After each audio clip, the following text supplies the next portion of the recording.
வலியற்ற varicose vein சிகிச்சை எளிய 30 நிமிட செயல்முறை 7847045678. தென் மாவட்டங்களுக்கு செல்லும் அனைத்து பேருந்துகளும் இன்று முதல் கிளாம்பாக்கம் பேருந்து நிலையத்திலிருந்து இயக்கப்பட்டு வரும் நிலையில் அப்பகுதியில் கடும் போக்குவரத்து நெரிசல் ஏற்பட்டுள்ளது. கூடுதல் விவரங்களை தர இருக்கிறார் செய்தியாளர் கந்தன். வணக்கம் கந்தன், விவரங்கள். வணக்கம் தர்ஷினி. தற்போது இந்த கிளாம்பாக்கம் பேருந்து நிலையம் அருகே, குறிப்பாக ஊரப்பாக்கம், குடுவாஞ்சேரி போன்ற பகுதிகளில் தான் கடுமையான போக்குவரத்து பாதிப்பு ஏற்பட்டுள்ளது. இந்த பகுதியில் தற்போது அனைத்து வாகனங்களும் ஆமை வேகத்தில் நகர நிலை ஏற்பட்டுள்ளது.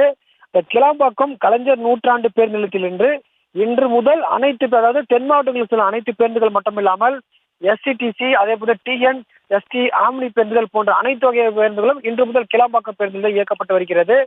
அது மட்டும் இல்லாமல் ஒரே நேரத்தில், அதாவது கிளாம்பாக்கம் பேருந்து நிலையத்தில் அனைத்து பேருந்துகளும் ஒரே நேரத்தில் சாலையை நோக்கி வருவதால் தான் இந்த போக்குவரத்துக்கு பாதிப்புக்கு ஒரு முற்றுப்புள்ளியா இருக்குது. இது மட்டும் இல்லாமல் இந்த போக்குவரத்து நெரிசலால் இந்த திருச்சி தேசிய நெரிசலில் கடுமையான போக்குவரத்து பாதிப்பு ஏற்பட்டுள்ளது.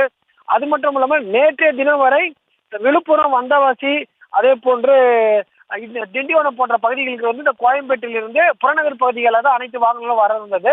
நேற்று தினம் வரை அனைத்து வாகனங்களும் அந்த வழியாக கிளாம்பாக்கம் சென்றது. இந்த நிலையில் அனைத்து வகையான பேருந்துகளும் கிளாம்பாக்கம் வர சூழ்நிலை ஏற்பட்டது.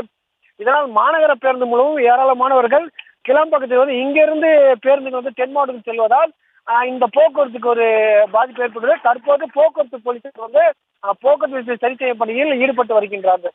வலியற்ற வெரிகோஸ் வெயின் சிகிச்சை எளிய 30 நிமிட செயல்முறை 7847045678. செய்திகளை உடனுக்குடனும் துல்லியமாகவும் தெரிந்து கொள்ள சப்ஸ்கிரைப் பண்ணுங்க.